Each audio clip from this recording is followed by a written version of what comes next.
Welcome to today's video, everyone. This is going to be the best makeup of 2012. I had originally considered doing the best 12 of 2012, but realistically I couldn't cram everything that I love into 12 products, and not to mention that would be really one-sided, I think. So what I ended up doing is making a list of every single makeup category that I would use for a full-on face routine, like everything, and I want to run you through my favorite products for each category, and also include in here some honorable mentions, products which I think are great and worth investigating into, even though they may not be my top favorite of the year. So I hope you're comfortable, and to keep this as compact and brief and concise as I can, what I'm going to do is link the full list of every single product I'm going to mention in this video in my corresponding blog post, as well on there the links to any reviews I've done, because the chances are if you're seeing this product in this video, the best of 2012, then likely I would have already made a review for it, so you can check that out as well. So please make sure to check the information bar for all the finer details to this video, and let's get started then. First off, a primer for my foundation. I'm not a huge primer type of girl. I prefer my foundation to just be hardworking and do what it's supposed to do. But I will have to say an honorable mention for this year in the primer category has to be this one from Missha called the BB Boomer. This is actually a BB cream primer, but I use it as a foundation primer. It works perfectly for that purpose. Doesn't change the feel of my foundation, doesn't change the way that it looks on my skin. It just makes my foundation last longer, whatever I choose to put on top. So hardworking product, and much similar in consistency to the Laura Mercier type of primers rather than the silicone ones like Smashbox Photo Finish. So if you like that and looking for a cheaper alternative, give this one a go, and it might be good for you actually.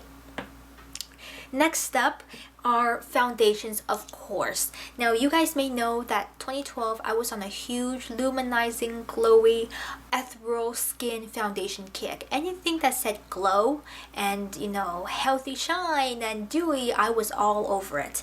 And I would say the star product of 2012 in the foundation category has to be this one from Lancome called the Teint.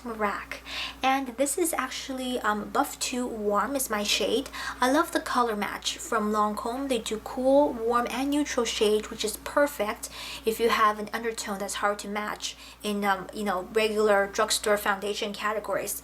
And I would say this is probably the closest I've come to replacement for my Chanel Pro Lumiere that I have ever found.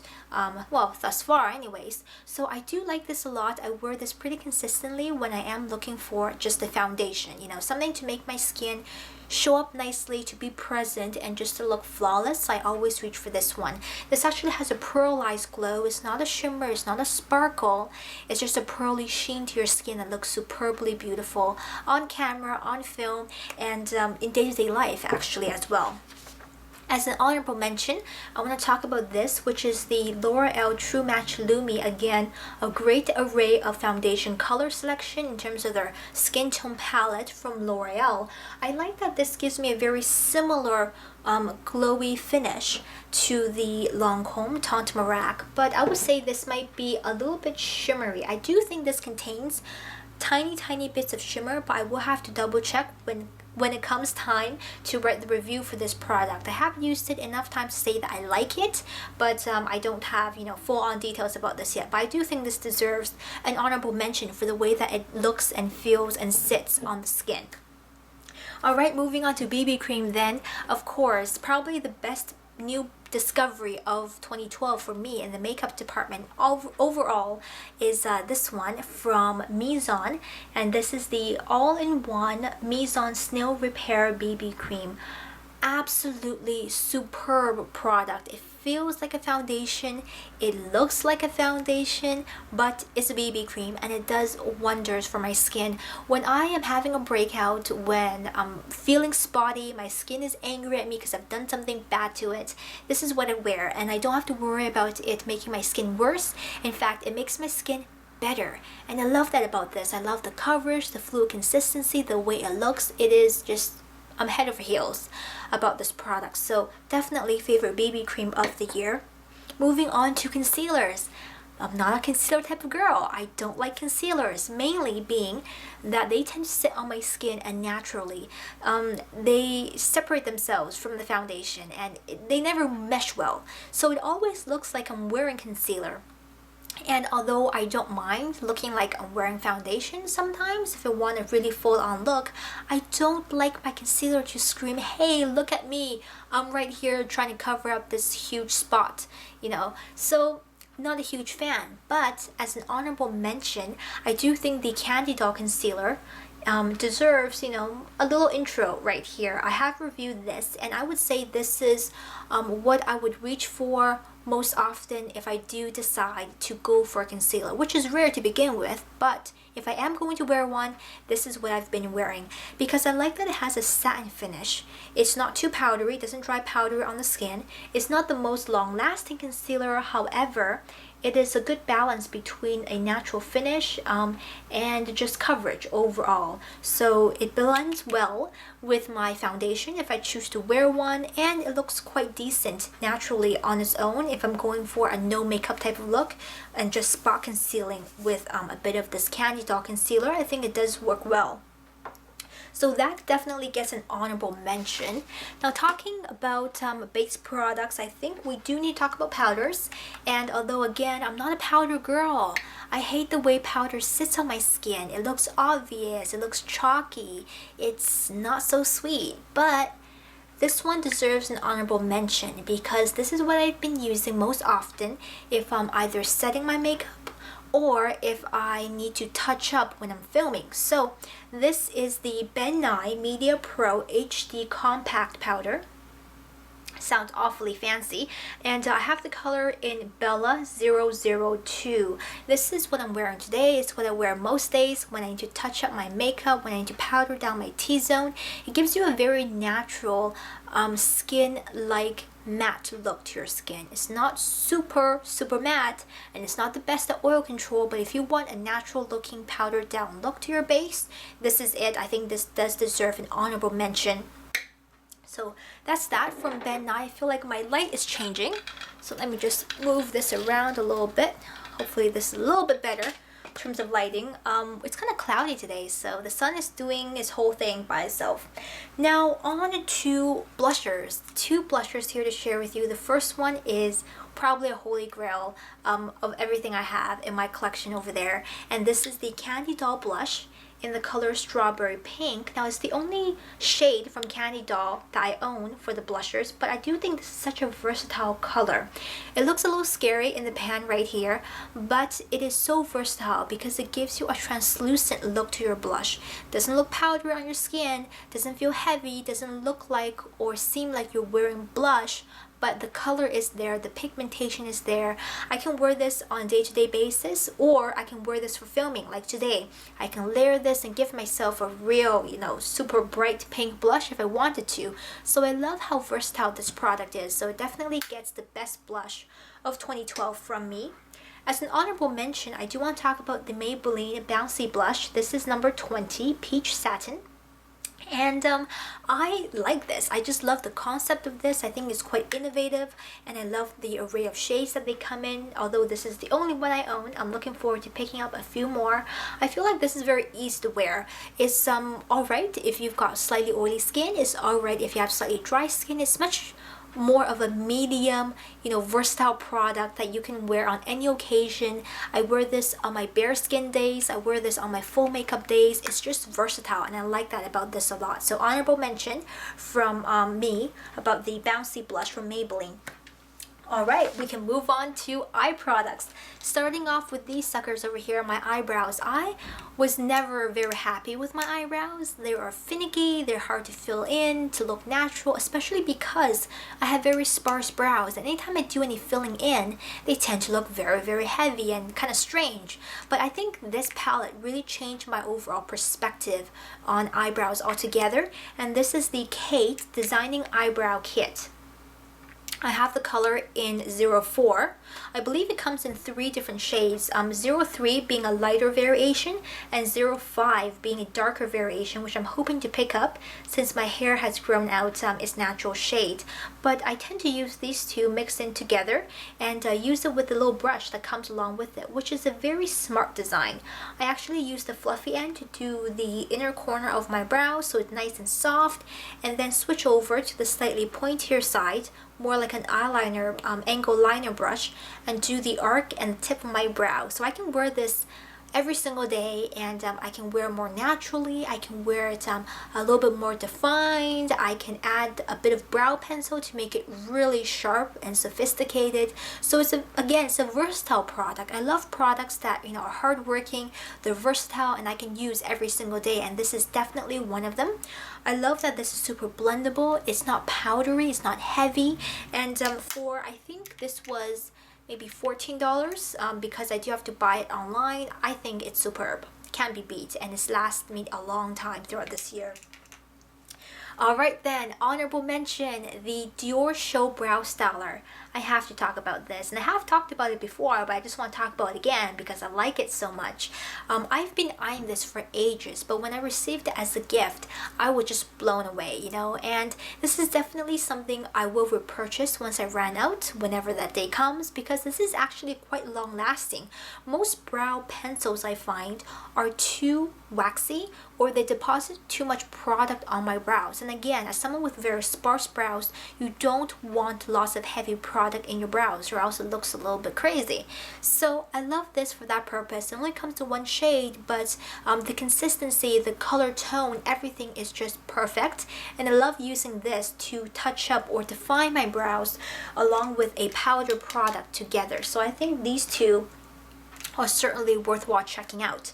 Moving on to the eyeliner department, I have 3 here. Of course, holy grail has to be the Revlon Color Stay Liquid Liner. I mean, no doubt about it. I've talked about this so many times, so that stays a favorite, of course. But I do want to mention this, which I've been using quite frequently this year, the Maybelline Master Precise eyeliner, liquid liner, and this is in black. I believe there might be a brown. But what I like about this is the fact that it really surprised me and changed my mind on how I liked it the more I used it. This is a felt tip, but it is a very, very long felt tip, and it looks kind of crazy. Like, this is super, super long. I do like the fact that once you get the hang of how much pressure to use and the angle to line up this liquid liner, you can get that perfect cat flick in 5 seconds. I can do both eyes in 7 seconds, maybe. I won't say 5, but super quick. Once you get used to how to hold this properly, the long tip actually makes sense. And if you want to do an elongated liner look, this is superbly well designed for that purpose. And I can just go whoop, whoop, and I am done in my liquid liner. So I do like this, although it's not quite as dark or quite as long lasting as the Revlon. And as an honorable mention, I don't wear pencil liners much anymore, except on the waterline or the lower lash line. But if I am going to do my inner waterline on the bottom, I am likely using this, the Makeup Forever Aqua Eyes. This is just the basic black version. I love how dark this is, and don't tell me about MAC Smolder, whatever, power pencil. Nah, not working for me. I love this, and I think this is excellent for what it's supposed to do. Now the trick is, I found, to take a little Q-tip and sop up any moisture from your waterline before applying the pencil, then letting it set for a few seconds, and afterwards you've got a perfect rimmed eye, and I love that. So the Makeup Forever definitely gets props from me. Then onto eyeshadow. I think the most worn eyeshadow of this year, without a doubt, the MAC Groundwork Paintpot for me. I love wearing this on its own, which is why I labeled it the most worn eyeshadow, but it's great as a base, of course. I wear it both ways all the time. If I'm wearing makeup, I'm likely wearing this in some form of fashion on my eyes. So great stuff right here, and definitely worth every single penny, as I still have tons of the product left after using it so much. Next up then, as an honorable mention, this is the Laura Mercier matte eyeshadow in Black Smoke. I've talked about this before, and I think it really deserves huge props for the smooth consistency, for the blendability, for the texture of the talc that's in here. You would think that matte shadows are really hard to get right, but I think Laura Mercier really does this well, and if you do have the opportunity, check them out. Their colors are superb, super soft, super blendable. Really changed my perspective on matte eyeshadows with this one from Laura Mercier. Alright, on to mascara. Hardcore Maybelline mascara fan. Fangirl, you can't change that. I mean, I went all around the block with high-end mascaras and always came back to Maybelline. And this one, the Colossal Volume Express, is a favorite of this year. I have tried the falsies, but it's a little bit too clumpy even for me, and this is just perfect. It gives you, or it gives me anyways, the best volume and waterproofness and wear all together, flat out, of anything that I own. And I do think that this is just one of those iconic staple products for a lot of people, and myself included. It holds my curls superbly well, given that I choose the waterproof formula, which is what I always do anyways, but I think just the design, the formula, this is just perfect for me. So I love this one to bits and pieces, the Colossal Volume Express. Then as an honorable mention, for my casual days when I don't need to feel like I need to put on everything super heavy, super thick, and you know, sometimes you feel like just chilling out, but you still want a little bit of something on your face. Since I mean, as a beauty junkie, you know, you just like it. So this is my honorable mention, the Essence Get Big Lashes mascara. This is waterproof again. Gotta have my waterproof formula. Now this brush is very similar, if not identical, to the Dior Show mascara. So big, huge wand, but the formula is not too thick, it's not too thin. It coats my lashes properly. It fans them out and fluffs them up so they look kind of fluttery naturally, and I think that's a hard balance to achieve, especially if you have thinner lashes or sparse lashes. So love this one as well for my casual days from Essence. Then let's talk about false lashes. Best false lashes of the year. Dollywink number 10, called Sweet Cat, is superbly beautiful. It's what I'm wearing on my eyes today. It has a little droopy, you know, longer tip or end right here on the outer corner. The boyfriend loves this, which is, I mean, a whole different story on its own, but I just think the attention to detail from this pair or this line of lashes, the Otona lashes from Dollywink, is unbeatable. You know, the softness, the quality, the way that the lashes are knotted and designed on the lash band. If you are a hardcore false lash lover and you try this, I think you will really appreciate how natural yet defined, yet stylized, yet beautiful these lashes are. So definitely changed the game for me in terms of high-end lashes. The Dollywink is superb. Alright, on to most used eyeshadow palettes. I got 3 here to show you. Now I do like to switch up, you know, between different palettes, but I think these 3 do deserve lots of talk. So this one is the Can Make Perfect Brown Eyes in number 1, which is the darkest variation right here. Comes with 4 different colors, actually 3 colors and 1 base, and the base is up here. I think this is great as an everyday throw it on, don't need to think about it type of palette.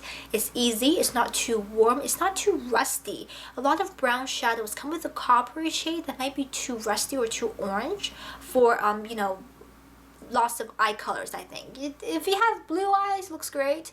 If you have brown eyes, it may or may not, depending on what look you're trying to achieve. So I tend to steer away from palettes that have super coppery shades, and this one is the perfect neutral palette in a neutral brown. So love this one, lots of versatility from this. Then another one I've really been enjoying this year is from Lancome. This is the Color Design Ombre Mono Effects eyeshadow in 4 different shades. I'll try to get in close for you. This one is called Click, this one is called Couture, this one is called Floresque, and this one is called Filigree. And I really love Filigree actually and Couture. Couture is the matte shade. I'm actually wearing all 4 shades on my eye today as a shadow, and with the MAC Paintpot as a base. So I do think that this is a great neutral variation. If you don't like browns or you're trying to, you know, verge away, try something new, try this set. I do think maybe it's sold as a quad, or if not, they're definitely available as singles. So this combination is very, very pretty and a great sort of mix up with your neutrals. Alright, last palette here. This is from Physicians Formula, and it is the original nude eye palette from Physicians Formula. I say original because they've since come up with a whole line of nude palettes and nude liners. I have a photo of that up on my Facebook if you want to take a look at the new stuff. That's up there, but this was the first one that they released, and the original one from Physicians Formula. Now, not all of the shades are pigmented and smooth, but the majority of them are, and I love the satin metallic finish that's available in this palette. It's very versatile, very wearable for day to day or for nighttime if you want to smoke it up a little bit. So right up my alley, this thing from Physicians Formula. So I do wear this quite frequently. Alright, we're almost done here. Moving to lip products, I would say the most worn lipstick overall for this year has to be MAC. Love my MAC lipsticks. You know, I'm a lipstick girl. Not quite a gloss fan, but I've been trying to switch it up. However, when I wear lipstick, I want my lipsticks to be lipstick. Real, sophisticated, coverage, feel, glamorous lipstick. And I think MAC does that really, really well. I almost dropped something here. I would say best shade right here, Ravishing. From MAC, this is gorgeous. It's a cream sheen. It's got that beautiful full coverage with a satin finish, so it's really like lady lipstick right here, and I love the shade as well. It's kind of a corally shade, but it's not too bright, so you can wear it as a standout color, you know, as something a little bit more statement comparatively if you wear a very, very light eye, or you can wear it as a neutral if you need to. So very versatile again. Another one which was limited edition, which I've been rationing my wear, is this called Way to Love. Also from MAC, I believe this is a luster formula, also very beautiful and easy to wear. This one is a little bit more sheer than the cream sheen. So both of these MAC lipsticks, love them to bits and pieces. Now when it comes to gloss, I've been trying to try out glosses more often. The BF likes gloss over lipstick, so we're trying to work out some kind of agreement here. So I've been in a gloss hunt, and I think favorite gloss has to go to this one, the Victoria's Secret Big Smooch.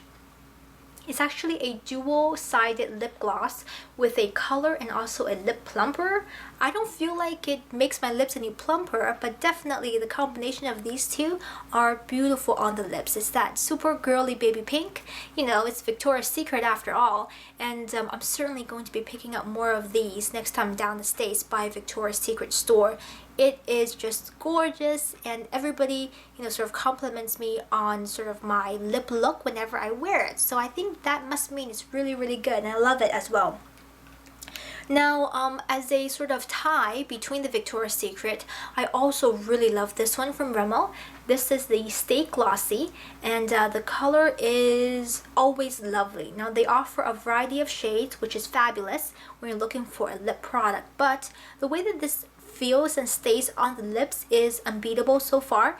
I do feel like it forms a nice film on your lips without being greasy, without being too oily, without being too drying either, because some lip glosses, although they look glossy, can feel very drying on your lips. This is soft. It gives you that very comfortable cushion type of feeling to your lips, and a great color payoff as well from Rimmel. As a runner-up for those who love super sparkly lip gloss, this is really great. This is from the brand, let me think about it, Lizzie Lips. I will have to look it up. I don't think Lizzie Lips is the name. I think Lizzie Lips is the name of the product, but this is a Korean brand that I have tested out this year, and the shimmer from this lip gloss is unbelievable. It is super pretty, and it's not at all gritty. If you feel like lots of lip gloss are like chunky, gritty glitter, and that's what sort of put you off from sparkles, this is so not like that, and it is just so beautiful and glowy and sparkly on your lips. It's like diamonds. It's really superbly pretty. So I do love this as a runner-up. Now, last bits to share with you are, of course, makeup brushes. Honorable mentions have to go to, I would say, the Liz Wattier brushes. I've just been loving them all year, all day, every day. These guys are my staples. The wider shader brush, eyeshadow brush, and also the definition brush right here for blending. They have lasted me so long. They are such good quality. They don't shed, they don't, you know, split, they don't do anything funky.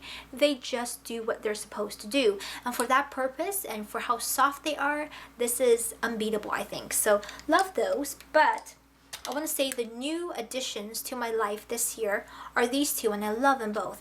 This is the Sigma F80 Kabuki, and it is superb for blending your foundation. I cannot live without this now. I must always have this somewhere within reach, and it's the perfect sort of size, it's the perfect density, and it is the perfect length for maximum buffability. It just makes any foundation look better, seriously. So must have for me. And lastly, I've mentioned this before, this is the Royal & Langnickel Silk Pro Complexion Brush in the C185. I love the design and shape of this brush, which is what makes it a standout product. It is superb for applying blusher, for applying highlighter. It is natural goat hair, I believe, and it's just high performance and great quality in a comparatively much less expensive brush than if you were buying MAC. So there you go, my round off for 2012 in the makeup department. I hope this was helpful. I hope your bum is not too sore. If it is, get up and wiggle around and you'll be fine. So talk to you guys later in another video, and take care of yourselves.